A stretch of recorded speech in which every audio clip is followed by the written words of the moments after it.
Mesdames et messieurs de la presse, bonsoir. Très heureux de vous retrouver dans le cadre de cet exercice de redevabilité.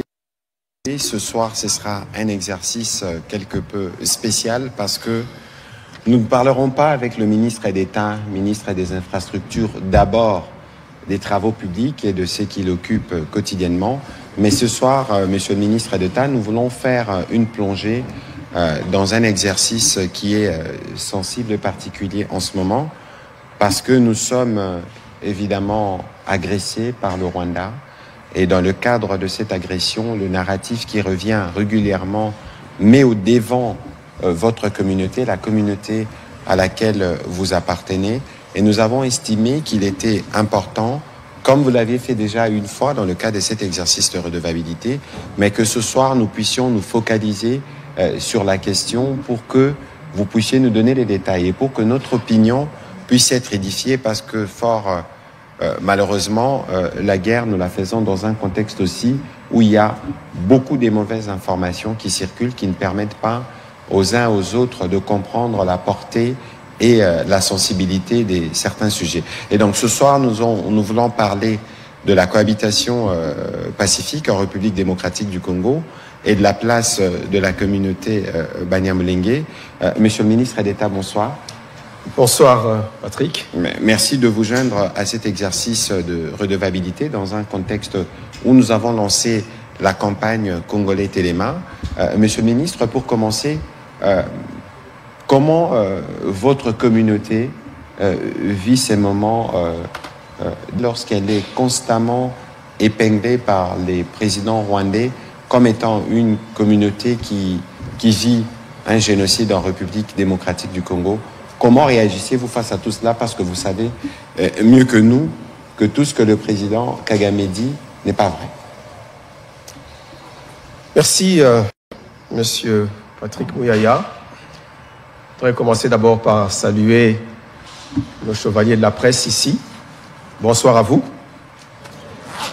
Je voudrais, d'entame, vous me permettrez, puisque c'est la première fois que je m'exprime ici sous la RTNC depuis les derniers développements que nous avons connus avec l'occupation de la ville de Goma, ensuite l'occupation de la ville de Bukavu.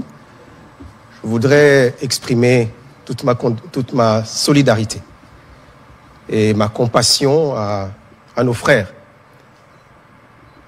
et sœurs, à nos compatriotes qui vivent aujourd'hui sous cette partie de notre pays occupée par le Rwanda, parce qu'il faut appeler un chat par son nom, au travers de son supplétif ou ses supplétifs qu'est le M23 ou la FCM 23, comme on veut bien l'appeler.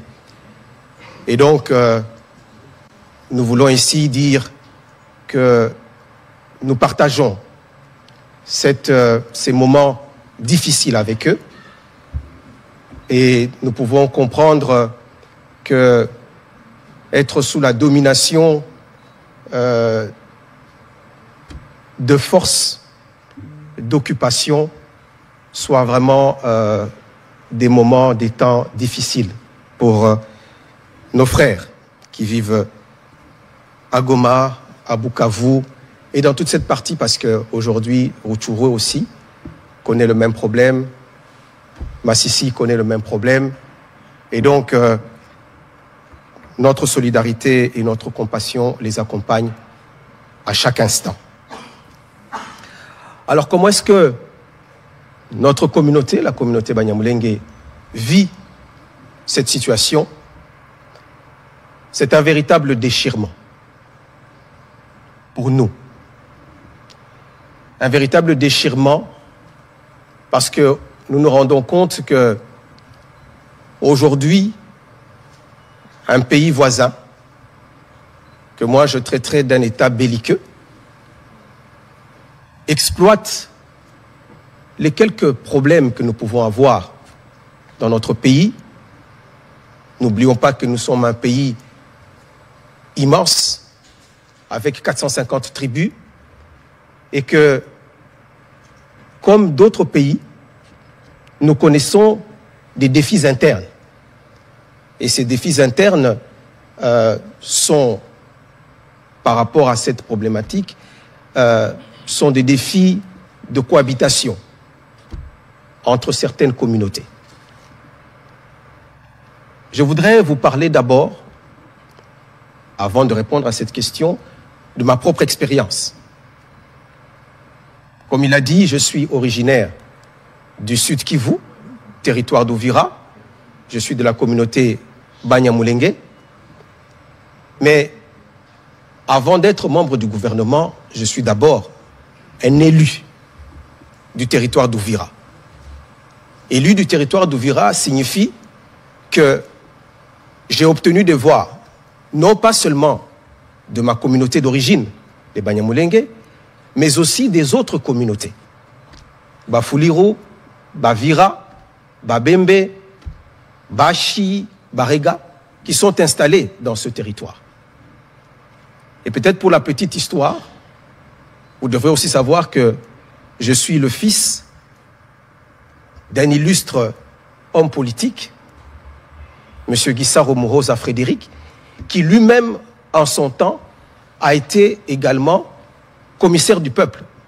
À l'époque, les élus nationaux, on les appelait des commissaires du peuple. Il a été élu en 1977 et il a participé également au Parlement de 1970, mais là, ce n'était pas des élections, mais c'était par désignation en termes de consensus au niveau de la classe politique. Donc, il a été au Parlement à 2 reprises. Tout ceci pour dire que la cohabitation dans notre pays est possible. Cette cohabitation est une expérience réelle. Comme je le dis, je suis élu et donc j'ai dû aller vers ces autres communautés pour demander leur suffrage, qu'ils ont bien voulu m'accorder afin que je les représente au niveau du Parlement, au niveau de la représentation nationale. Et donc, c'est bien la preuve et la démonstration que la cohabitation est possible. Mais lorsqu'on parle de cohabitation, est-ce que cela voudrait dire qu'il n'existe pas de conflits ethniques, qu'il n'existe pas des problèmes de cohabitation entre les communautés? Non, il en existe. Comme il en existe dans tous les pays au monde qui rencontrent ce type de défis. Et donc, moi je dis que le problème n'est pas tant la cohabitation, mais le problème aujourd'hui est de savoir, lorsqu'il y a des problèmes de cohabitation, comment est-ce que l'État les prend en charge? Quelle est la réponse publique sur ces problématiques qui sont des problématiques inhérentes à la plupart des pays dans le monde? L'Afrique du Sud a connu un problème de cohabitation entre les Noirs et les Blancs. Les États-Unis d'Amérique, je parle là de démocratie, ont connu aussi des problèmes de cohabitation entre les Noirs et les Blancs. Et ici, en RDC, il y a effectivement des problèmes de cohabitation entre la communauté dont je suis originaire, Banyamulenge, et d'autres communautés voisines, les Bafuliro, les Babembe, dans une moindre mesure avec les Bavira, mais ce sont des problèmes qui existent. Des problèmes qui sont exacerbés aujourd'hui par 2 phénomènes. Le phénomène de l'existence des groupes armés qui sont pratiquement devenus des groupes armés communautaires parce que chaque communauté du Sud Kivu aujourd'hui a son groupe armé. Les Bavira ont leur groupe armé, les Fuliro. La plupart des communautés du Sud Kivu ont des groupes armés. Donc ça voudrait dire qu'il y a un problème de circulation d'armes et qui font qu'au lieu de régler les problèmes comme africains au niveau de l'arbre à palabre, mais il y a malheureusement des exactions qui se font parce qu'il y a des gens qui sont détenteurs d'armes. Mais ce problème est exacerbé aujourd'hui à cause de l'ingérence d'un pays voisin qui est le Rwanda.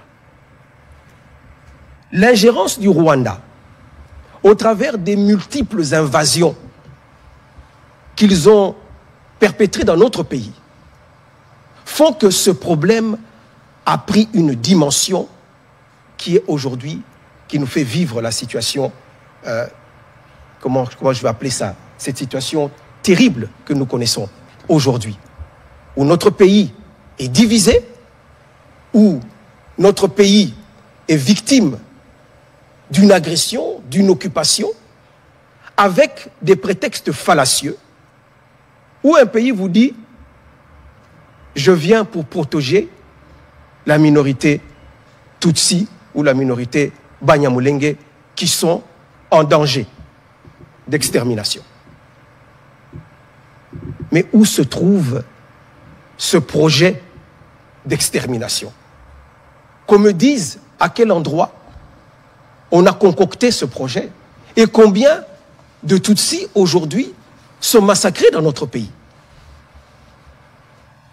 Nous avons ici affaire à une situation où vous avez un pyromane qui vient, qui dit il y a le feu, alors que le feu n'existe pas, et qui vient après dire c'est moi le pompier pour éteindre ce feu parce que je viens pour protéger une minorité. J'ai eu à le dire ici il y a quelques années, sur le même plateau ici de la RTNC, en disant que nous, comme communauté Banyamulenge, ou de manière plus générale la communauté Tutsi, nous n'avons jamais demandé au Rwanda de venir ici pour protéger notre communauté. Bien au contraire, les différentes invasions que fait le Rwanda ne fait qu'exacerber les problèmes de cohabitation qui peuvent exister. Parce qu'il en existe aussi entre les Luba et les Katangais. Nous l'avons vécu ici. Lors des joutes électorales, on a senti une certaine violence qui est revenue entre ces deux communautés. Nous le vivons aussi en Ituri, entre les Hema et les Lendu, ou encore ici, plus près de Kinshasa, entre les Teke et les Yaka. Tous ces problèmes de cohabitation sont des problèmes que doit résoudre la République démocratique du Congo parce que ce sont des défis internes. Point n'est besoin de voir un État voisin devenir l'avocat d'une partie de notre population et intervenir militairement avec plus de milliers de soldats, soi-disant pour protéger une communauté. Non, l'agenda est tout autre. Parce que je voudrais savoir, et je pose la question, qui protège la communauté Banyamulenge installée ici à Kinshasa? Est-ce le Rwanda? C'est notre État. C'est la RDC qui les protège. Nous avons ici, à Kinshasa, des membres de la communauté. Moi, je les fréquente, je les vois tous les jours. Ils circulent librement dans les villes de Kinshasa, dans la ville de Kinshasa. Nous avons notre communauté en bon nombre à Bukavu. Est-ce que c'est les Rwandais qui les protégeaient? Bien sûr, je parle d'avant l'invasion, parce qu'aujourd'hui, ils vont dire que c'est eux qui les protègent. Non. Bien avant l'invasion, qui les protégeait? Ce n'est pas le Rwanda. Ceux qui sont à Uvira, ceux qui sont à Lubumbashi, ceux qui sont à Kolwezi, sans oublier le gros qui vit dans les hauts plateaux de Mwenga, Fizi, Uvira, à Minembwe, puisque c'est le coin qui est le plus connu. Ce n'est pas le Rwanda qui les protège. C'est notre État qui les protège. Il peut y avoir effectivement des manquements. Cela peut arriver, mais il n'est nullement question, et nous n'avons pas invité le Rwanda à venir régler ce problème.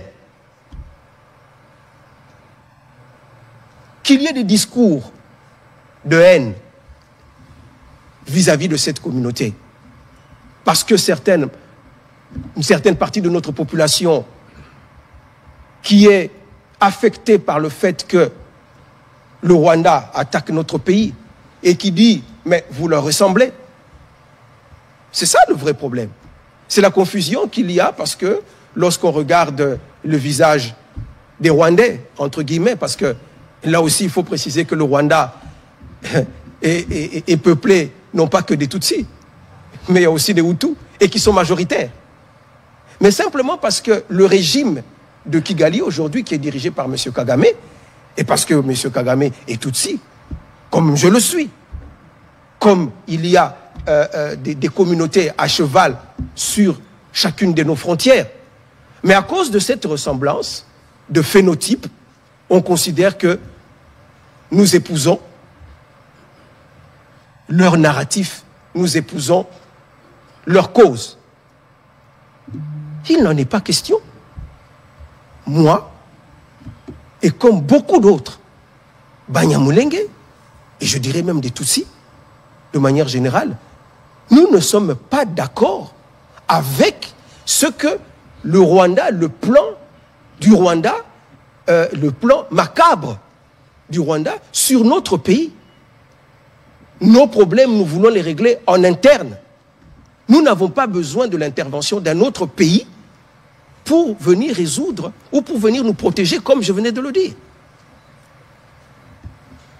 C'est notre État qui nous protège, comme il protège toutes les autres communautés du pays. Et en plus, laissez-moi peut-être continuer là-dessus. Allez-y, s'il vous plaît. Les autres conflits ethniques qui existent dans notre pays, mais les ressortissants, disons les populations de ces communautés-là, sont des communautés aussi qui sont à cheval avec les autres pays. Je vais prendre l'exemple des Hema et des Lendu, qui ont des problèmes aussi de cohabitation. Mais vous avez des Hema qui sont en Ituri, mais des Hema qui sont aussi de l'autre côté de la frontière, en Ouganda. Alors, si aujourd'hui, vous voyez l'armée ougandaise dans notre pays, mais ça c'est une armée qui est invitée par la RDC parce qu'il y a des accords avec eux. Il y a une mutualisation de nos forces pour résoudre un problème que nous partageons. Par exemple, le problème des ADF, Nalu, qui sont d'origine ougandaise, mais qui sont venus ici, qui se sont réfugiés en RDC et qui déstabilisent leur pays d'origine. Mais l'Ouganda n'est pas venu comme ça sans être invité. L'Ouganda est venu au Congo sur l'invitation de notre gouvernement et nous mutualisons nos efforts, nos forces pour régler ce problème. Mais, Monsieur le ministre, une petite parenthèse sur ces sujets de l'Ouganda. Il semble que du point de vue de Rwandais, c'est l'élément déclencheur du conflit actuel et surtout que nous étions avec vous, avec le président de la République à Pondwe. On a décidé de faire des routes ensemble en partant de Kasindi jusqu'à Goma et que c'est une zone qui est considérée comme une zone d'influence ou que l'existence de cette route empêcherait Kigali et Gisenyi de vivre parce qu'ils déversent leurs produits à Goma. Merci, Monsieur le ministre, parce que là, maintenant, vous parlez des vraies causes de la guerre. Les vraies causes de l'invasion du Rwanda dans notre pays, qui, comme vous savez, sont des causes d'abord économiques, de pillage de nos ressources. Et pour parler de cette question de la route, c'est parce que, justement, nous avions, et je suis ici bien placé pour le dire, parce que je suis ministre des Infrastructures, et j'ai travaillé sur ce dossier, nous avions décidé, dans le cadre de la coopération avec l'Ouganda, de faire la route de Kasindi, qui est la frontière avec l'Ouganda, Beni-Butembo, mais aussi de faire la même route au niveau de Bunagana, Rutshuru-Goma. Deux routes qui sont dans le Nord Kivu.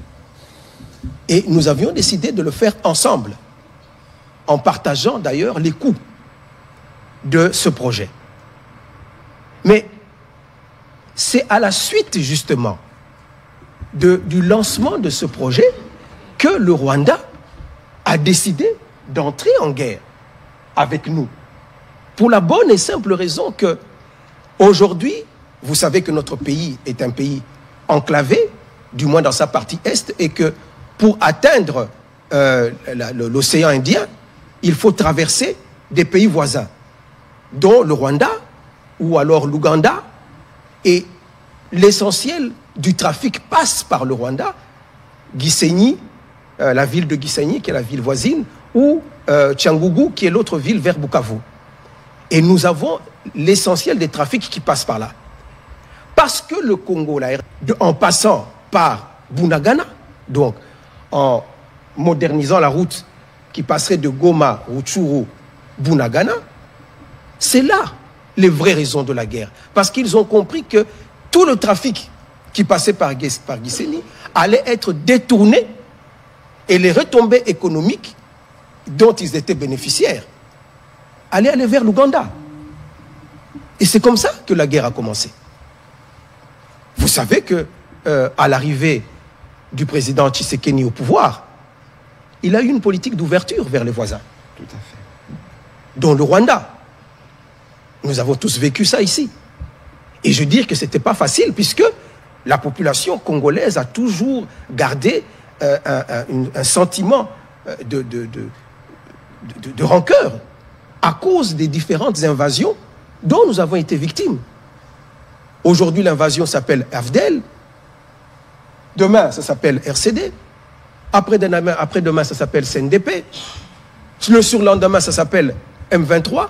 Tous ces costumes que le Rwanda a portés, alors que le corps était le même, ce sont toutes ces guerres qui ont créé justement ce sentiment vis-à-vis du Rwanda.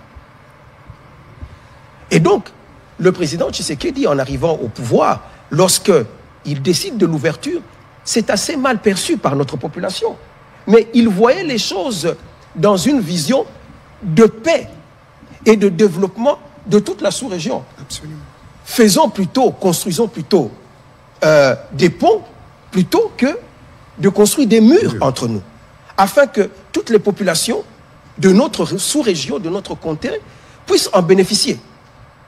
Voilà quelle était sa motivation.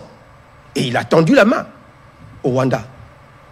Mais aujourd'hui, on voit que on l'a payé en monnaie de singe. Vous comprenez?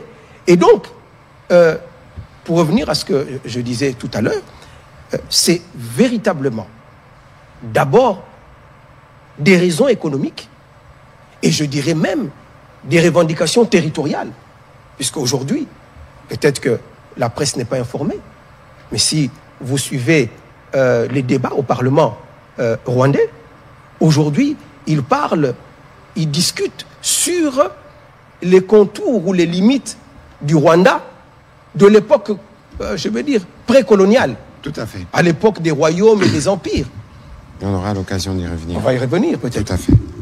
Mais il y a eu 1885 qui a fixé les limites territoriales, les limites de chaque pays. Et aller à l'encontre de cela, c'est violer le droit international. Donc, je voulais parler justement, tout à l'heure, j'avais commencé à développer la problématique de la coopération qui doit exister entre les États. La problématique, comme je l'ai dit tout à l'heure, des Hema et de Lendu, qui est un problème qui touche une communauté qui est à cheval, mais vous ne pouvez venir, si nous avons besoin de votre accompagnement, de votre soutien, que si nous vous invitons. Il y a un droit international qui existe et qu'on ne peut pas fouler aux pieds comme cela. Alors, aujourd'hui, et je vais y revenir, vous savez, nous sommes tous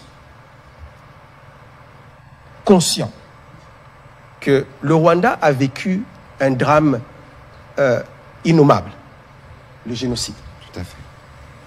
Et c'était des moments terribles que nous ne cesserons de dénoncer. Le génocide des Tutsis au Rwanda est une réalité. Personne ne peut en douter. Et aujourd'hui, il y a une forme de culpabilité collective parce que la communauté internationale avait abandonné cette population. Et qui fait que cette même communauté a du mal aujourd'hui à condamner. Il a fallu presque 30 ans pour que la communauté internationale accepte finalement, à cause des efforts diplomatiques que nous avons faits, de condamner le Rwanda pour ses invasions, à cause de cette culpabilité. Ils ont intervenu en 98, en 96, en 2008, en 2012, mais jamais ils n'avaient été condamnés. C'est maintenant que ces condamnations commencent. C'est cette culpabilité qui est à la base de cela. Et qu'il est difficile d'imaginer pour cette communauté internationale que la victime d'hier peut devenir le bourreau d'aujourd'hui. Parce que c'est cela. C'est de cela qu'il s'agit. Et nous, en tant que communauté, nous disons que nous avons besoin de vivre en paix avec nos frères et nos compatriotes des autres communautés congolaises. Nous ne voulons pas servir de marchepied. Nous ne voulons pas servir de prétexte aux agendas cachés d'un pays voisin. Parce que nous n'avons pas été associés à ce projet. Et nous nous inscrivons en faux. Et si d'aventure il y a des membres de notre communauté, parce qu'il y en a, qui travaillent effectivement avec eux, mais c'est à leur titre, si je veux dire, c'est à titre personnel. Ils n'engagent en rien les communautés dont ils sont originaires. Ils n'ont pas le mandat de parler au nom de ces communautés à cause des aventures personnelles, de recherche de positionnement, de recherche de gains personnels. Qu'ils engagent toute une communauté à tel point que aujourd'hui, on verse dans une forme de globalisation ou même de criminalisation de toute une communauté en disant oui, vous êtes avec ces gens-là. Et j'attire l'attention ici parce que c'est ça le piège du Rwanda. C'est ça le piège du narratif rwandais. Lorsqu'ils disent nous venons pour protéger cette communauté, ils savent quelle est la réaction que cela va susciter de la part des citoyens congolais. Ça va être une réaction de rejet vis-à-vis de cette communauté en disant ah, c'est vous les complices. Ah, c'est vous par qui nos malheurs arrivent. Voilà. Donc nous allons être rejetés par les autres communautés et peut-être les plus extrémistes de la communauté nationale vont même aller jusqu'à faire des discours de haine, vont aller jusqu'à faire des exactions contre cette communauté. Et le Rwanda viendra en disant, voilà ce que je vous disais. N'est-ce pas la preuve que cette communauté est maltraitée? N'est-ce pas la preuve que cette communauté est discriminée, qu'elle est stigmatisée? Parlons de la discrimination de cette communauté. On va atterrir par là avant de prendre les questions, Monsieur le ministre d'État. Parce que c'est non sans émotion que je vous parle. Évidemment. Et vous pouvez le comprendre. Je suis ministre d'État dans ce pays. Je suis élu dans ce pays. Avant moi, il y a eu des ministres d'État. Avant moi, il y a eu même des vice-présidents, un vice-président. Il y a eu des vice-ministres. Il y a eu des élus. Toutes ces fonctions, ce sont des Banyamulenge qui les ont occupées. Et donc lorsqu'on parle de discrimination, il faut quand même nuancer les propos. Parce que notre communauté, il y a eu même des vice-présidents, un vice-président. Il y a eu des vice-ministres. Il y a eu des élus.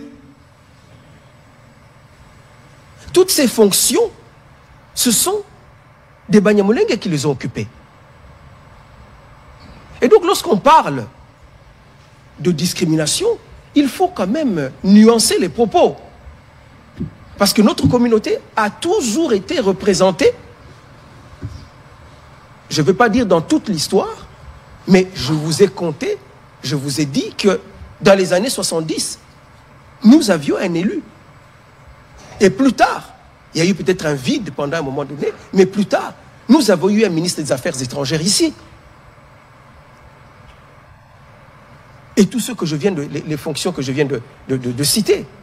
Donc, la représentativité de notre communauté est une réalité aussi. Ça n'exclut pas, effectivement, qu'il y ait eu, comme je l'ai dit, des problèmes de cohabitation avec certaines communautés, ou peut-être même ici à Kinshasa. Parce que disons les choses telles qu'elles sont. Lorsque notre pays est agressé, lorsque notre pays est attaqué, mais il y a une forme de révolte ici, à Kinshasa. Et lorsqu'on voit dans la rue quelqu'un qui se promène avec mon faciès, on dit Atalaba Rwande Bangoy.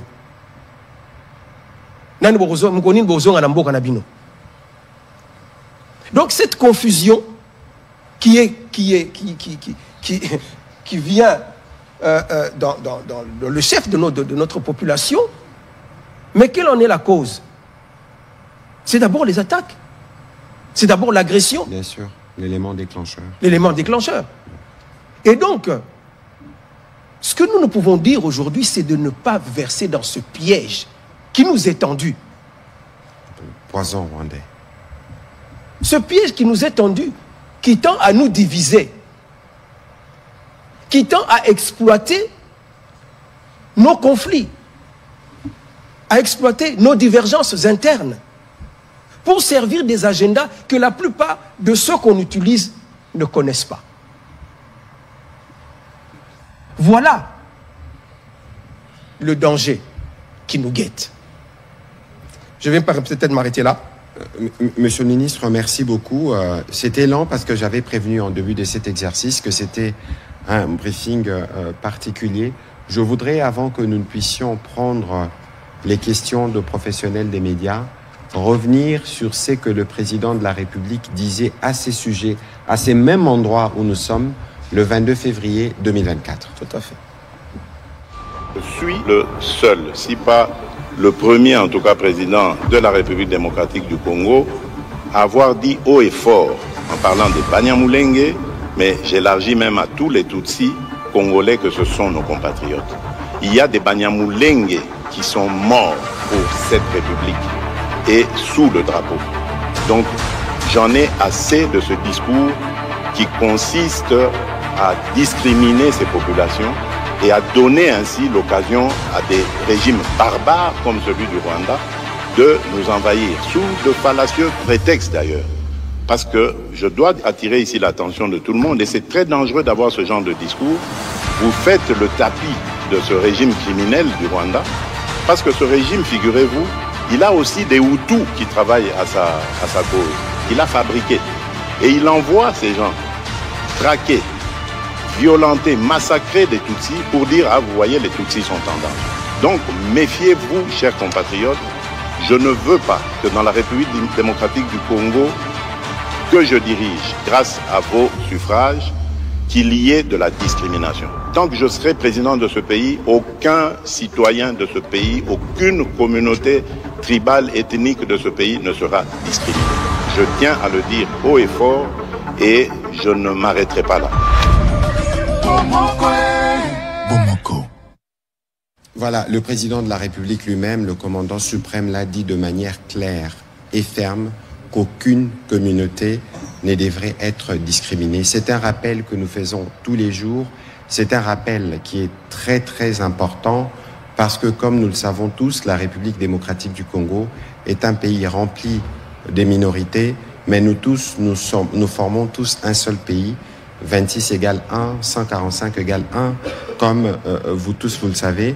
Nous allons commencer, Monsieur le ministre d'État, la série des questions. Il y en a beaucoup, moi-même.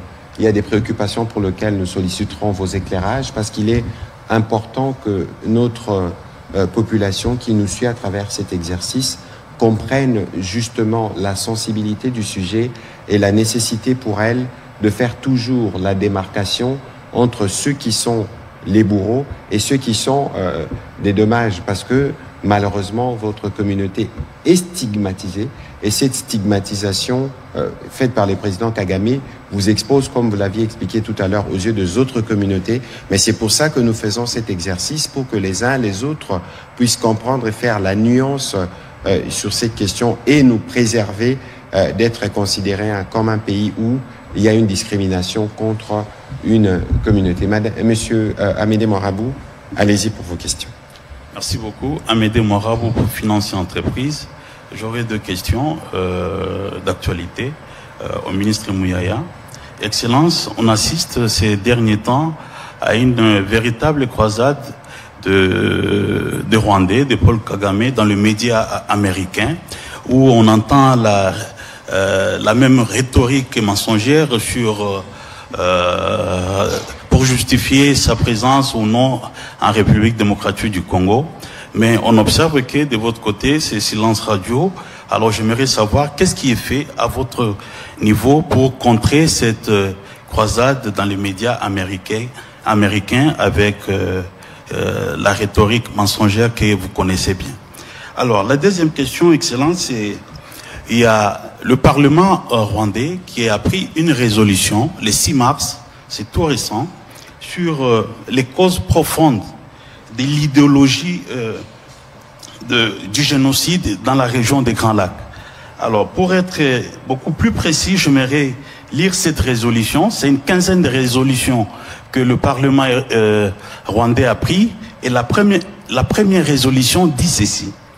Les causes profondes de la persistance de l'idéologie du génocide à l'est de la RDC et ses conséquences directes sur les Rwandais sont enracinées dans l'héritage colonial. La délimitation arbitraire des frontières a fait en sorte qu'un grand nombre de personnes parlant la langue kinyarwanda se retrouvent, soient devenus des citoyens de l'actuelle RDC. J'aimerais savoir ce que vous en pensez. Vous pouvez être complété par le ministre Lemineta qui a commencé à effleurer cette question quand il a pris la parole. Merci. Merci beaucoup pour vos pertinentes questions. Je crois que nous tous, nous devons être très vigilants et faire attention. Autant nous sommes dans notre droit de regarder ce que font les ennemis, mais il faut surtout être vigilant à ce que nous faisons. Parce qu'aujourd'hui, les Rwandais n'ont jamais été autant dans une mauvaise posture.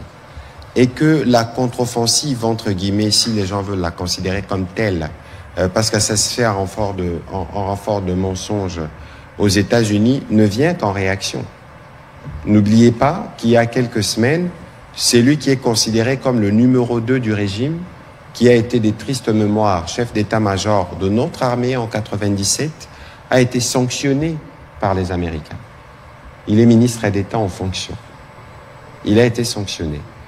Et vous avez suivi, le président de la République avait fait une interview dans le New York Times où il avait parlé de cette idée de voir comment attirer plus d'investissements américains dans notre secteur minier dans le cadre de la stratégie de la diversification.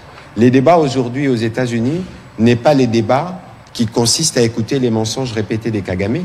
Nous savons qu'il a eu des rencontres, notamment au niveau du Capitol Hill au Congrès, où ses envoyés ont reçu une fin de non-recevoir. Vous pouvez venir, on vous écoute, mais on vous dit « Qu'est-ce que vous faites en RDC ?» Qu'est-ce que vos militaires font en RDC? Il y a des problèmes de gouvernance, il y a massacre de communautés, etc. Mais la question qu'on leur pose, qu'est-ce que vous faites en RDC? Quittez le territoire, c'est pas le vôtre, c'est pas eux qui vont venir régler nos problèmes de gouvernance ou le problème de la coexistence pacifique entre nos communautés. C'est ça les messages qu'ils entendent à Washington. Un mensonge en force d'être entendu ne devient pas la vérité. Parce que, regardez bien, s'il vous plaît, vous pensez que c'est sur quelle base que les Américains ont pris la décision de sanctionner James Kabarebe? Est-ce que les Américains, en prenant ces décisions, ne connaissaient pas le narratif rwandais? Vous êtes sûr? Parce que la décision, lorsqu'elle est prise, elle est motivée. Il faut lire ce qui est écrit lorsque James Kabarebe est sanctionné. Dans la posture actuelle où tous les pays du monde, un par un, commence à prendre des sanctions.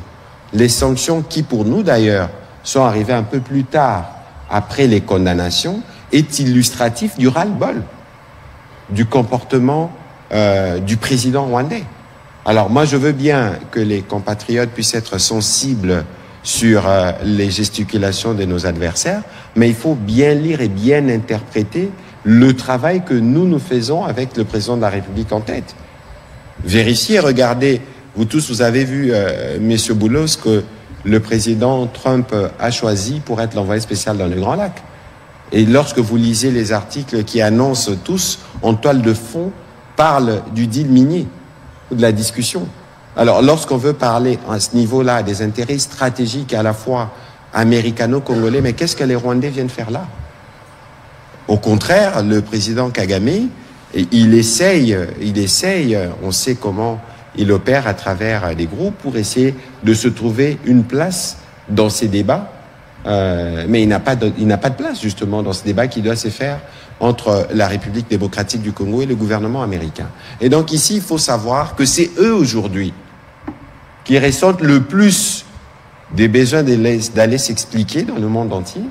Vous voyez les gesticulations du ministre des Réseaux sociaux, on veut aller à Bruxelles, on veut aller, mais regardez les mépris avec lesquels ils réagissent dans les communiqués lorsqu'ils sont sanctionnés. Mais des personnes qui sont sanctionnées aujourd'hui se retournent vers les personnes qui leur ont imposé des sanctions pour aller expliquer quoi? Que ce genre-là ne savait pas avant la prise des sanctions. C'est évident qu'ici, ils sont dans une stratégie des manipulations habituelles, une stratégie de désespoir, parce que ils savent que des sanctions massives arriveront. En tout cas, tant qu'ils garderont leurs troupes sur notre sol, cela va arriver parce que là, c'est violer toutes les règles internationales en la matière, et surtout que vous suivez quotidiennement des crimes de guerre. On attaque des malades dans les hôpitaux, on les kidnappe, on les tue, on attaque les écoles, mais tout ce qui se fait là, le monde entier voit. Je ne vois pas les discours que le président rwandais et ses sbires ou supplétifs peuvent ressasser matin, midi et soir, qui va changer la réalité qui est vécue sur les terrains, celle des massacres systématiques. Et donc, les Congolais, partout, nous sommes devant avoir confiance. Parce que lorsque nous vous parlons de la combinaison de tous les fronts, ça produit des résultats. Et donc, même sur les terrains où ils sont supposément censés être, nous y étions. J'étais les premiers, moi, à faire les débats avec Madame Ramaya d'Atlantic Council, peut-être parce que c'était en anglais, les uns les autres ne sont pas suivis, n'ont pas pu suivre. Et donc il y a, on vous dira pas, il y a des initiatives en cours, des interviews en cours de préparation qui vont aller à tous les niveaux, parce que les médias constituent pour nous un front à part entière. Donc de ce point de vue, soyez plutôt rassurés qu'un mensonge à force d'être entendu ne deviendra jamais vérité. Sur les deuxièmes volets de votre question que le ministre d'État a effleuré, je serais d'ailleurs heureux qu'il puisse me compléter à ces sujets. Nous savons qu'en réalité, le plan du Rwanda, derrière tous les faux prétextes aujourd'hui, c'est de réussir à couper une partie de la RDC. Alors, on essaye de deux manières. Soit qu'on l'occupe avec nos militaires, en imposant la terreur telle qu'ils l'ont fait, pensant que la communauté internationale, ou d'abord nous-mêmes les Congolais, on ne serait pas vigilants, on se laisserait faire. Comme ça, ils consacrent la balkanisation physique de fait. Parce que ce qu'ils font, c'est quoi? Dans les territoires occupés, quand ils arrivent, la première chose qu'ils font, ils brûlent les archives. Ils brûlent les archives, ils font des redistributions de terres et ils pensent même repeupler. Mais c'est quoi le plan? Et c'est ce qui est en cours. Et tout le monde le sait, parce que c'est que je vous dis, si vous lisez un article qui est sorti il y a quelques semaines de Michael Arong, elle s'appuie sur des commentaires qui sont faits par les experts des Nations Unies. Et nous avons ces éléments, le vice-premier ministre, ministre de l'Intérieur l'a déjà abordé en conseil et nous sommes déjà revenus dessus. Alors, la messe qui est dite, la fausse messe qui est dite au niveau du Parlement rwandais, c'est encore une fois du verbiage, parce que ici, le gouvernement rwandais tient à tout prix à garder son opinion avec elle, en disant que nous avons des problèmes de sécurité, parce que là-bas, on massacre des Tutsis. Encore que le ministre d'État l'a déjà dit ici, quelle que soit la nature de problème qu'il peut y avoir en RDC, eux n'ont pas le droit d'intervenir. Nous avons les Bazombo ici, nous avons les Bateke, nous avons des tribus transfrontalières. Est-ce que s'il y a un problème avec les Andés dans l'ex-Équateur là-bas, est-ce que le président Touadéra doit intervenir? Et donc, vous voyez qu'ici, c'est un plan malsain qui est concocté et on veut se donner tous les arguments pour venir les justifier devant la propre opinion rwandaise qui commence à se distancer de leur régime.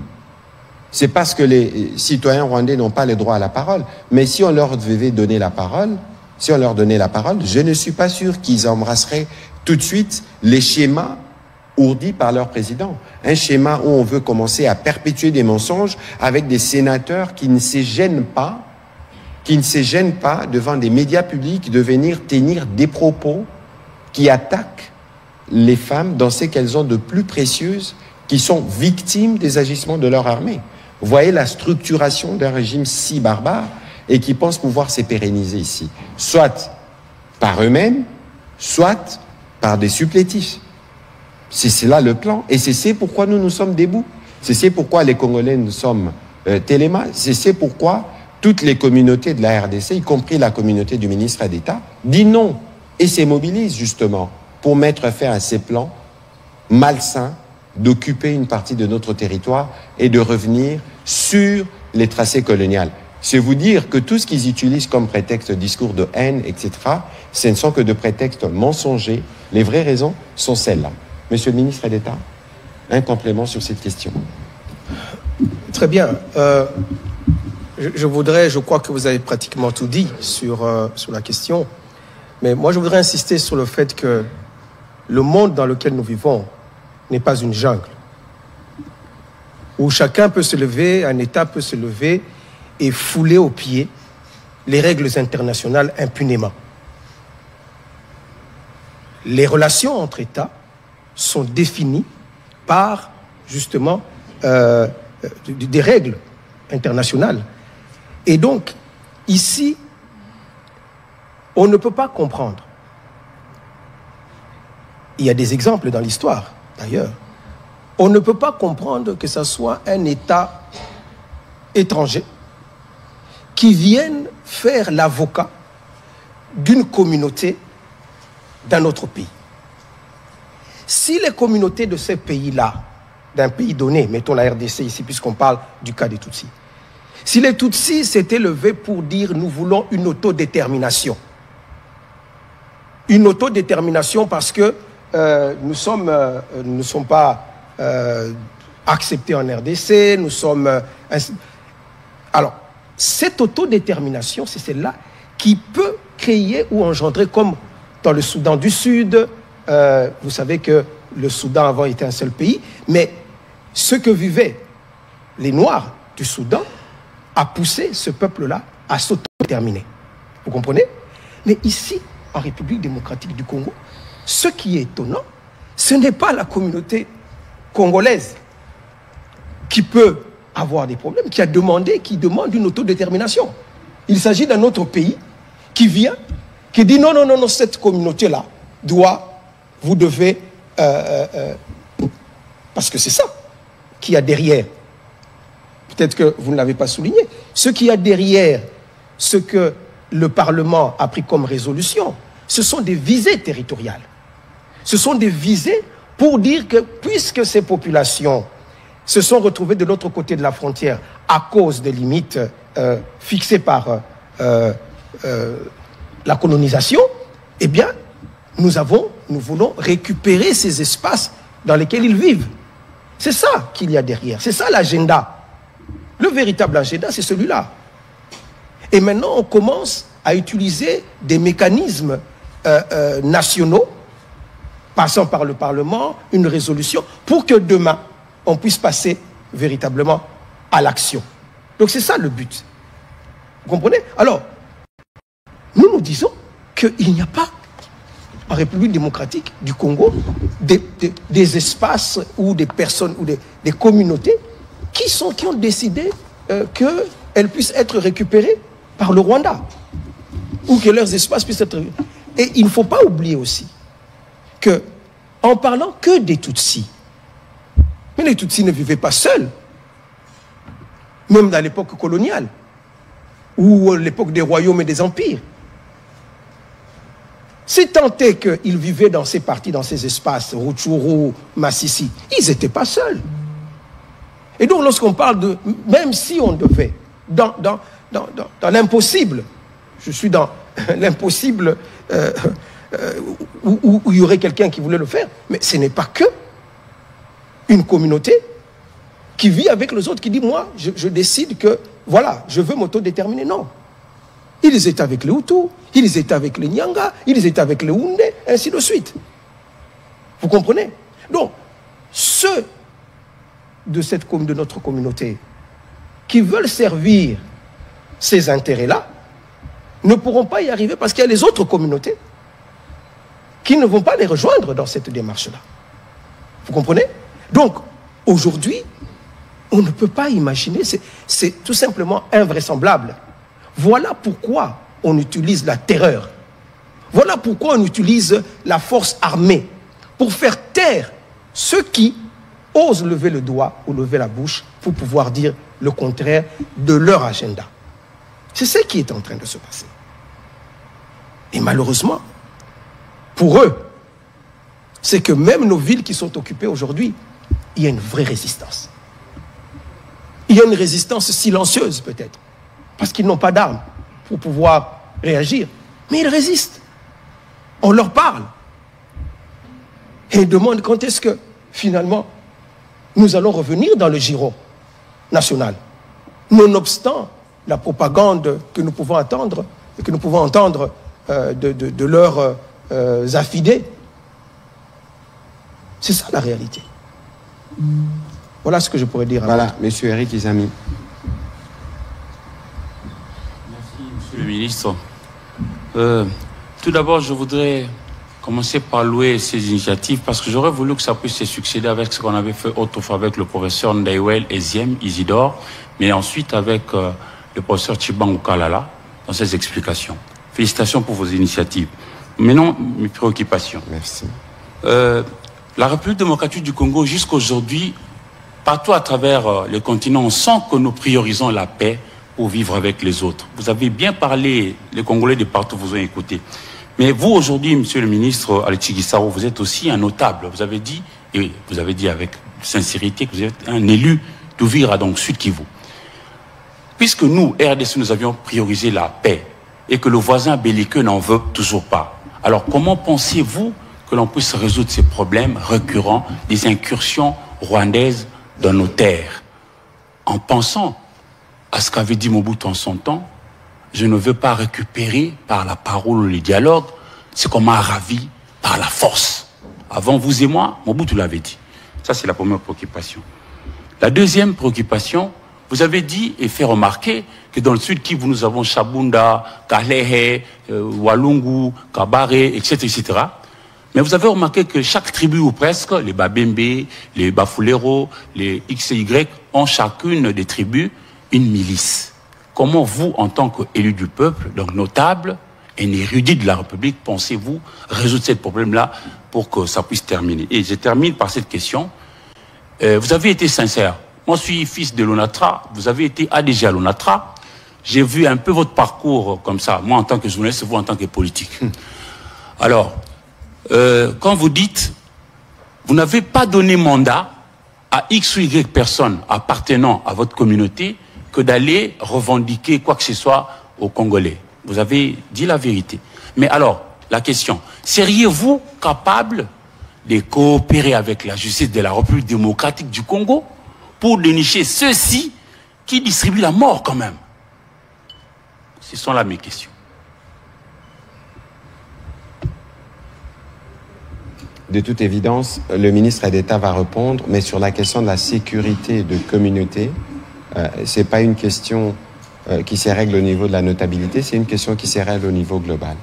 Mais c'est pourquoi aujourd'hui, le président de la République, nous travaillons notamment à renforcer la police, parce que c'est la police qui est censée être, c'est lui qui assure la sécurité de biens et des personnes à l'intérieur du territoire national. Et donc, ça, c'est un engagement sur lequel nous travaillons.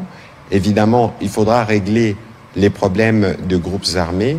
Il y a des processus qui sont prévus pour. C'est une combinaison des efforts qui nous permettront d'une part de régler ces problèmes-là, mais d'autre part de renforcer la police qui est censée, elle, être la seule structure qui assure la sécurité de toutes les communautés à la fois. Imaginez qu'on a 450 tribus, s'il y a 450 milices, ça devient source d'insécurité pour tout le monde et partout. C'est pour ça que nous tous, nous investissons, l'État investit dans la police pour que la police puisse jouer ces rôles-là des protecteurs de biens et des personnes. Monsieur le ministre d'État. Très bien. Ça, je pourrais dire que c'est la réponse institutionnelle. Comment est-ce que l'État répond à cette problématique des incursions, à la problématique liée à nos groupes armés, donc l'insécurité causée par nos propres compatriotes. Et je vais terminer par la question de la justice dont vous avez parlé. Bien. La réponse à cette problématique, d'abord, est une réponse qui fait appel à notre conscience de quoi que nous donnons à nos enfants. L'éducation ou l'instruction qui est donnée dans les écoles, c'est là que les choses doivent commencer. C'est là qu'on doit dire à un élève que celui qui est là, même s'il n'a pas la même longueur ou la même forme du nez que toi, mais il est ton frère, il est ton compatriote. Donc la première réponse finalement à cette cohabitation, c'est d'abord l'éducation. Parce que ça, c'est une réponse à long terme. Parce que tant que subsistera justement, comment dirais-je, ces problèmes de cohabitation, nous donnerons toujours, quelque part, une fenêtre à ceux qui veulent déstabiliser notre pays. Donc, l'éducation de notre population est la première réponse. Et je dis que ça commence par l'école. Mais aussi l'éducation de nous tous. Parce que bien souvent, c'est l'ignorance qui est à la base des conflits qui existent. Il y a des gens, de manière tout à fait objective, mais vraiment de manière tout à fait objective, qui croient véritablement que un Tutsi ne peut pas être congolais. Qu'il n'y a pas de Tutsi congolais. C'est de l'ignorance. Parce que l'histoire de notre pays, comme on l'a dit un peu tout à l'heure, l'histoire de notre pays a fait que la délimitation de nos frontières n'est pas l'œuvre des Congolais. C'est l'œuvre des puissances coloniales de l'époque qui ont décidé de départager l'Afrique en fonction de leurs intérêts. Peu importe quel était le peuple ou la communauté qui vivait à tel ou tel endroit. Il y a des endroits où, entre les pays, il y avait des frontières naturelles, comme, je ne sais pas, ici, le Congo en face, nous avons une frontière naturelle. Mais, le fleuve. Mais si vous allez plus loin, toujours entre nos deux pays, vous allez vers l'Ouosi, il n'y a pas de frontière naturelle. En marchant à pied, vous vous retrouvez dans le Congo voisin. Mais ce sont les mêmes populations qui vivent. Bien sûr. Exactement. Et cela est valable sur les 9 frontières de notre pays. Et donc aussi à la frontière avec le Rwanda. Qu'on les aime ou qu'on ne les aime pas, ça c'est un fait historique. Ça ne dépend pas de nous, Congolais, ou même des Rwandais. Ce sont des choses, des délimitations qui nous ont été imposées à nous tous. N'est-ce pas? Et donc, il faut que les gens le comprennent. Vous savez, je vais paraphraser la Bible qui dit que mon peuple meurt faute de connaissance. Notre pays aussi est détruit quelque part à cause de l'ignorance. Parce que cette ignorance fait que nous nous rentrons entre nous. Nous nous combattons entre nous. Hein? On dit souvent que une misère, la Bible encore, c'est peut-être mon côté un peu chrétien, qui dit qu'une maison divisée contre elle-même ne peut pas subsister. Donc pour que notre pays subsiste, il faut l'unité nationale. Il faut l'acceptation des uns et des autres. N'est-ce pas? Et le problème, c'est lorsque l'ignorance nous amène à poser des actes en pensant réellement agir en faveur de notre pays. Donc, quelqu'un qui aujourd'hui, il y en a qui disent, qui traitent tous ceux qui me ressemblent, tous les Tutsis, de Rwandais. Et ils croient, en fait, rendre service au pays en le disant. Alors qu'en réalité, ils sont en train de rendre service et de véhiculer justement le narratif du Rwanda. Et qui ont eu à gérer la chose publique dans ce pays. Et tout à l'heure, et qui continuent, entre autres vous. Et tout à l'heure, vous avez relevé un problème d'éducation de masse. Est-ce que vous savez que dans la population, l'on condamne votre silence? Quand le pays est agressé, ses leaders, Banyamulenge, se taisent. Ils ne se prononcent que quand ils sont pointés du doigt. Que répondez-vous? Avant même qu'ils ne répondent, moi qui vous parle, de manière régulière, j'ai reçu des sollicitations de la communauté Banyamulenge pour s'exprimer, de manière régulière. Et à chaque fois qu'il y a des cas, des dérapages ou des cas des poisons rwandais qui circulent, je suis moi le premier à être alerté par la communauté, et ce n'est même pas par mon collègue ministre d'État. Je pense qu'il y a quelques jours, nous avons vu qu'elle s'est exprimée de manière claire, et on n'avait pas besoin de les stigmatiser ou de les activer. Parce que moi qui suis régulièrement en contact avec eux, je sens en eux le même souci que chacun d'entre nous pour que cette guerre se termine. Je fais un témoignage qui n'est pas lié au fait que le ministre Aguissaro soit mon collègue ou que je connaisse depuis des longues années, mais parce que, en dehors de lui, régulièrement, comme je suis le ministre de la Communication et des Médias, je suis mis au parfum des situations par les membres de sa communauté. Je tenais à faire ces témoignages pour être plus précis. Monsieur le ministre, allez-y s'il vous plaît. Vous avez peut-être vidé ma réponse. Personnellement, je suis intervenu ici pour parler de cette question. Et je l'ai fait dans des termes très clairs, en disant que jamais notre communauté n'a invité le Rwanda au Congo ou a demandé un quelconque plaidoyer du Rwanda ou son advocature pour régler nos problèmes. J'ai mis en avant le fait que nous avons un État responsable, un État qui doit régler les problèmes de conflits internes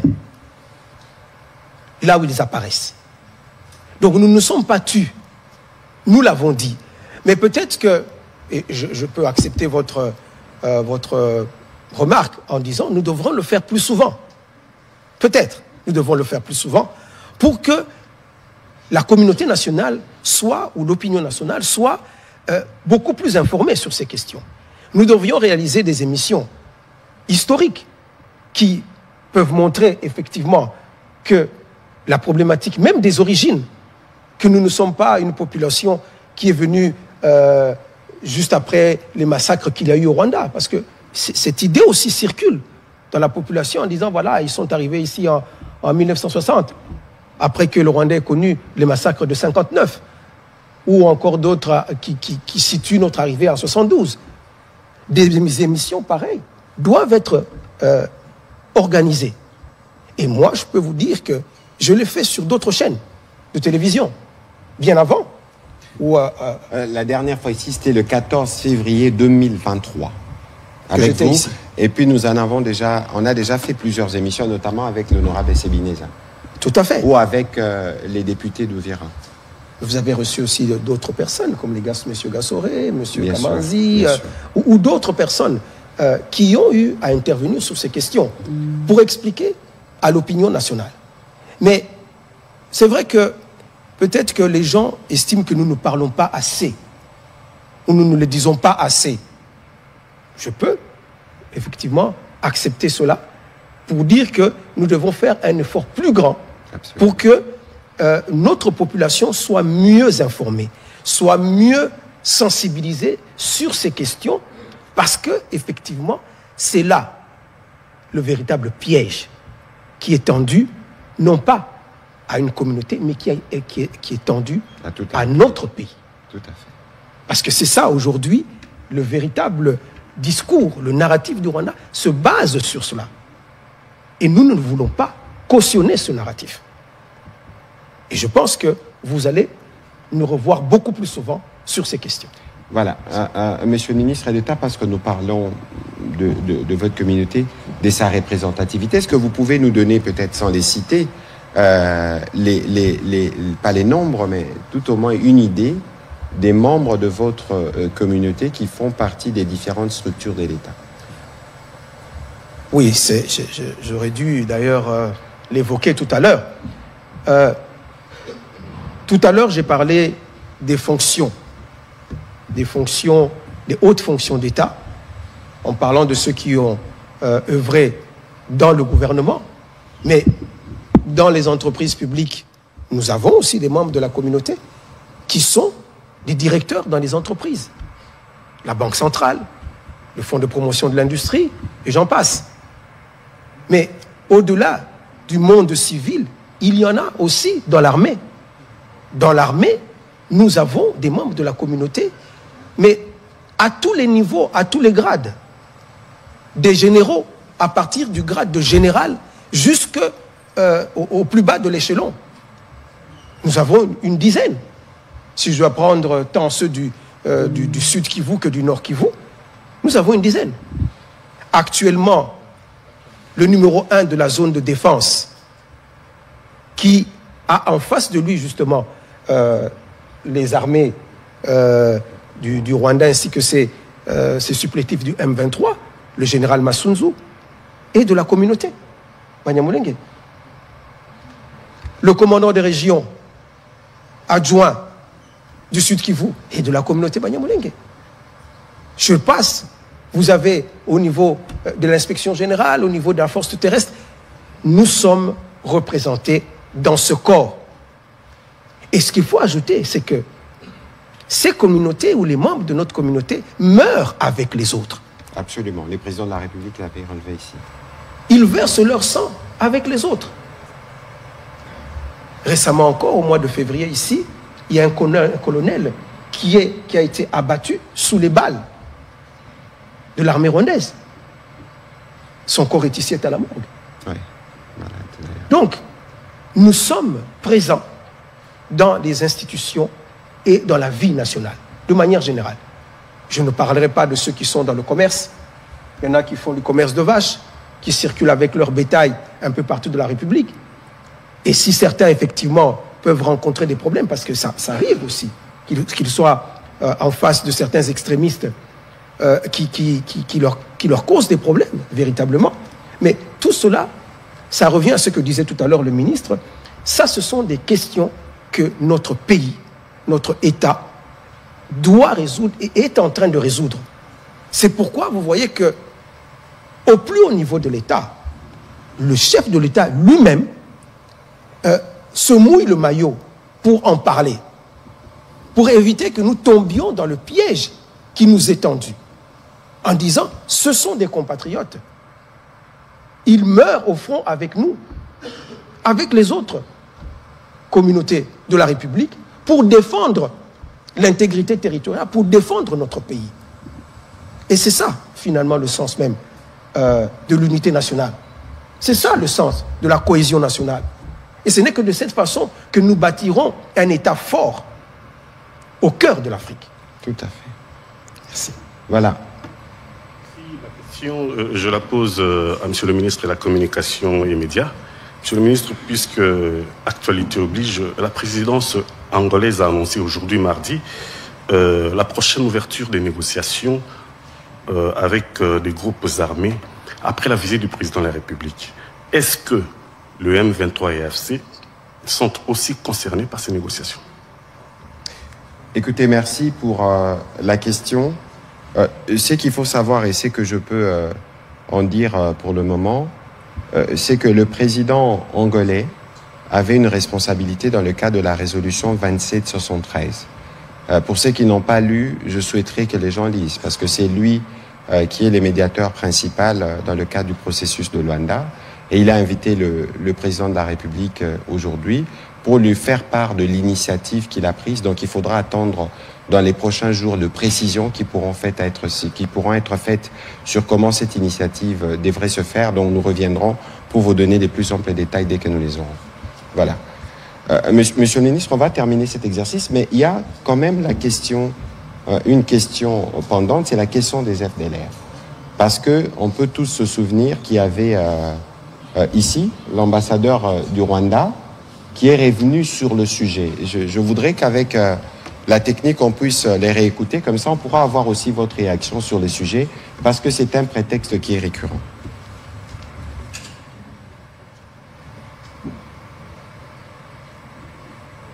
En accord avec la technique, on va réécouter ce que disait l'ambassadeur rwandais ici à Kinshasa au sujet justement des FDLR.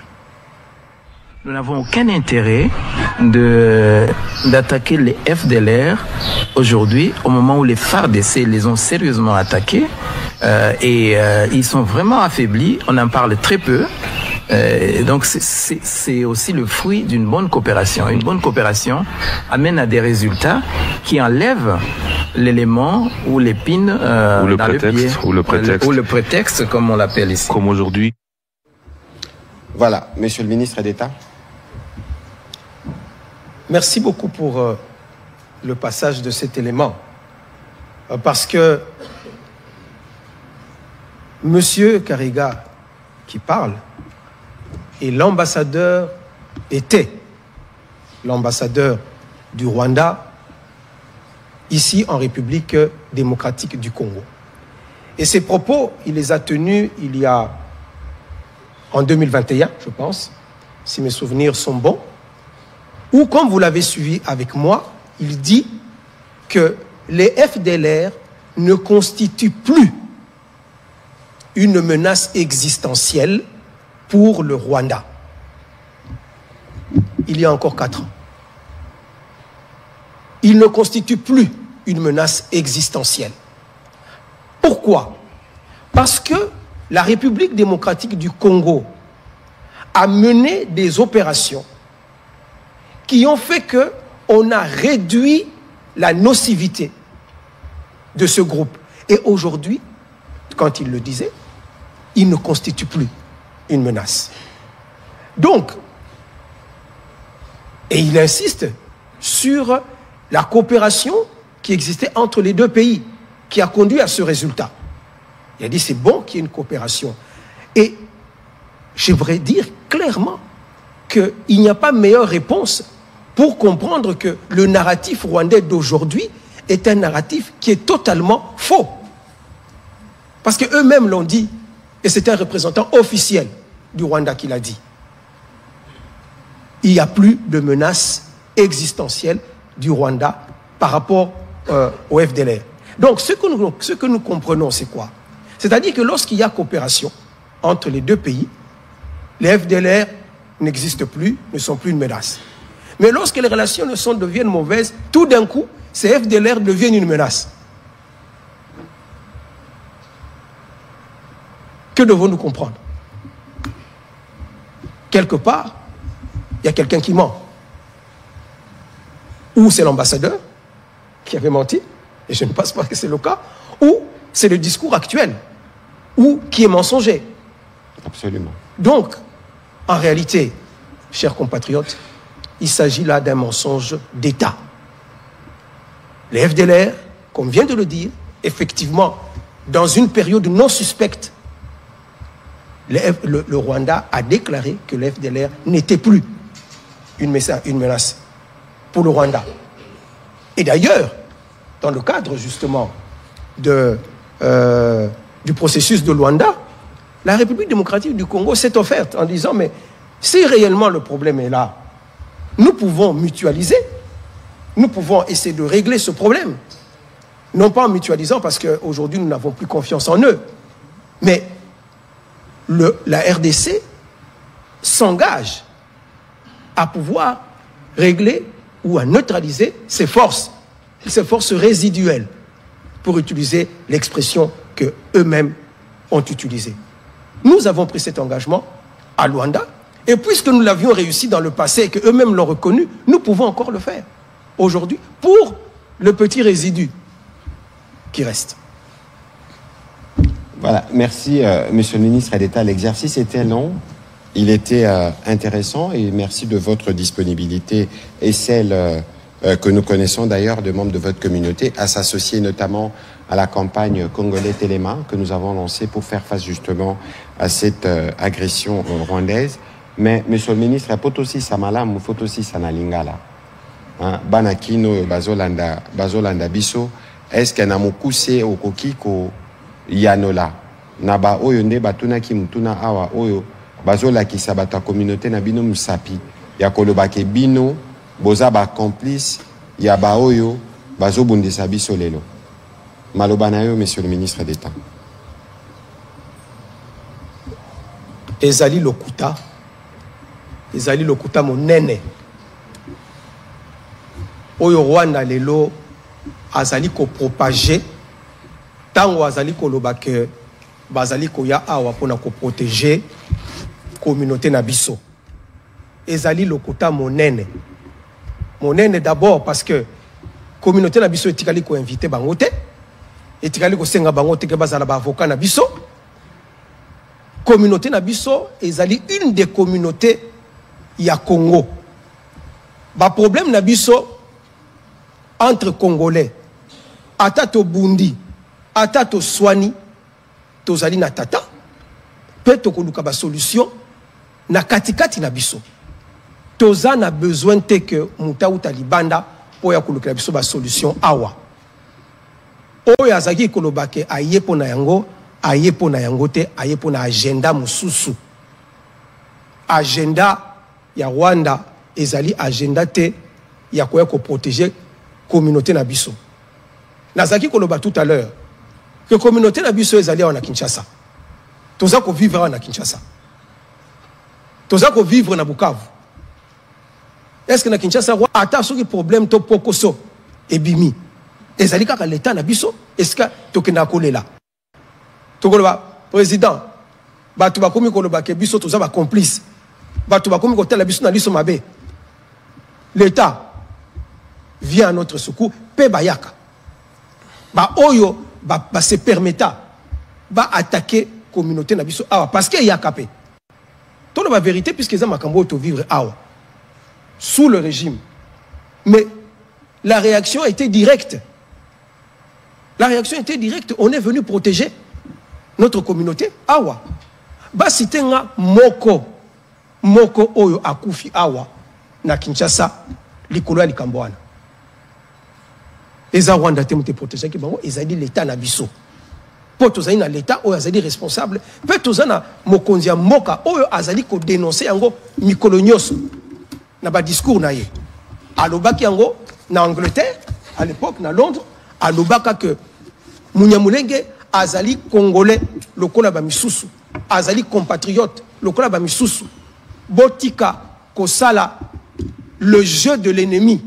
Oyo azolinga ko kabola biso pote bomona ke communauté wana mutezali complice ya makambo wana. Po yango nde baza ko utiliser lelo comme tout le ba argument pona kokota na kati ya mboka na biso. Tobo ya makambo wana, tobo ya kopesa bango ba prétexte na ba comportement na biso. Potango toza ko sala bongo bango basolo ba bozo komona. Makambo tozalo ba izaka solo balingaka bango te baza ko discriminer bango.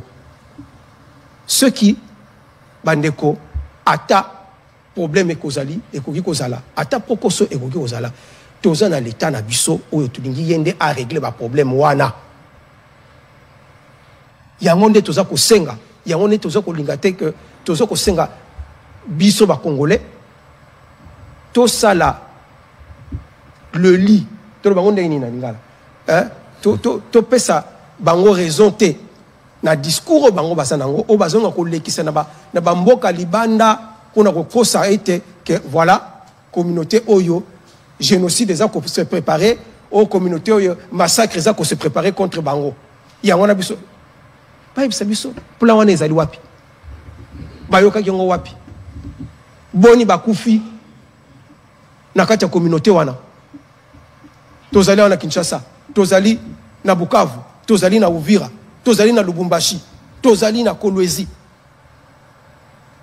wapi bakufi pona kolobake M23 e banda bitumba M23 o ezali tolobaka ilamba oyo owanda elati lelo pote alata bilamba mususu obino moko boyebi na mikolo o ezalaki ezali passé. Tout à fait. Donc ne tombons pas tokoyate nakati ya piège nakati ya mutambo oyo banguna oyo état ya Rwanda ezaliko tendre biso tokoyate. Et je termine en faisant appel à l'unité, à la cohésion. Tous na bomoko pote topé ça occasion te na banguna bayako ko sakana na mboka na biso yangonde tata mokonzi mboka asako koloba mikolo nyonso unité nationale cohésion nationale ba problème na biso to résoudre entre Congolais. Merci. Voilà. Merci beaucoup, ministre d'État Namalobanayo. Je crois que briefing à l'élève Hakim Laï, mais à la qui spécial pour nous permettre na bagnos bateau nyos bazolanda biso ba comprendre makambu oyo président de la République à l'Obaka auto l'exakami coloniaux son cadre campagne bomoko que babanyamulenge baza bandeko na biso ba congolais. Ministre Egisa Royebisi Pebino awa ndenge nini bango moko bazo vivre pour protéger la population mususu namboka batu mususu yango ndeza ko exposer bango awa na Congo tozana plan to bomaka baba nyamulenge te to ataka bango te ndenge président rwandais aza ko loba na mokili mobimba pona ye azosala bitumba o na est RDC parce que tozana plan ya ko exterminer bande ko na biso baba nyamulenge yango ndeko gisa roye lelo pona ko limbolela biso. Ce qui bolandie malamu ebisi bino azapeka yemo côté. D'abord avant Kutu Akoba ministre d'État yemo kwazana nous députés. Bon ba député nyonso bobo naka to benga ba députés nationaux pourquoi? Parce que bato ba votera ba député bazalaka bato ba membre ba communauté mon côté. Donc nenga zawana azana vote non pas ya baba nyamunenge kaka zape na vote ya ba bembe ya ba fuliro bato nyonso ba école nyonso zakana Uvira ba pona payer ministre Gisaro comme député. A ebisi bino peke na bitumbo tozo sala mikolo yo na Sud Kivu kuna oyo azako commander mapinga c'est le général Patrick Massunzu azape muto communauté. Donc et là kisi que bazape na ba cadre bazana ba député na Assemblée nationale bazana ba cadre na banque centrale bazana ba cadre na administration publique bazape kaka na Kinshasa te. Na ville nini ya Congo bino boka ki sango ke ba ataka ki munyamulenge moko awa biso nyonso nde photo telema to bunda contre ignorance to pe otozo benga poison rwandais le fait que biso tozo lo ba déjà que waneza poison rwandais eza déjà antidote anti poison parce que to timbeli bango ndenge basalaka donc biso nyonso awa toza na obligation na ba moment oyo Yemoko ministre d'État papé si exemple ya maloba na Biblia kendako ezanga bomoko ezandako erusuka nango kubukana soki biso tolingi Congo na biso etelema il faut tozala na cohésion il faut tozala na unité pe il faut to boya piège ya muninga mboka na biso Congo tozaka na 450 tribus 450 pour un même peuple 26 provinces eza ebele ezande bandolo banabiso ba makamba ba Swahili awa Swahili ezaranango ekolote awa na Congo toyebi bangala balobaka lingala toyebi baluba balobaka chiluba toyebi ba Congo tolobaka ba Congo mais écolonie ezara ba Swahili awa Swahili eza munoko oyo ba communauté na biso mingi ya ba province ya est balobaka parce que eza langue moko uta bakota ba Tanzanie ba Zanzibar ti ekomie pa na biso Bashi balobara Swahili, Balubakat na Katanga balobara pe Swahili, Barund na Luala balobara Swahili, et ça na ba communauté belé lobara munoko wana. Donc on ne peut pas considérer que na mboka na biso tozo stigmatiser o Tutsi, o Munyamulenge, o Muswahili. O ananyo sobozo mona eza ba gesticulation. Ya ba oyo balingi Kongo ezala ya kokabwana. Alors que bango bazo sala ba œuvre na bango ya ko détruire mboka na biso pe ya ko yiba nkita na biso. Je crois que ministre Gisaro azalaki moi moulaï pour apesi biso pe partant il y a expérience na yemoko. Il a même parlé de son père depuis 1977. Yé azalaka commissaire du peuple neti ba député à Lelo. Donc il a kisi ke biso nyonso toza peuple moko yango to ko continuer ko travailler na bino ba pandisango pona ko yeba ba complexité pe ba diversité nyonso toza nango parce que diversité yango wana pe salaka richesse. Monsieur le ministre d'État, merci beaucoup de votre participation et à la prochaine. Merci. Merci.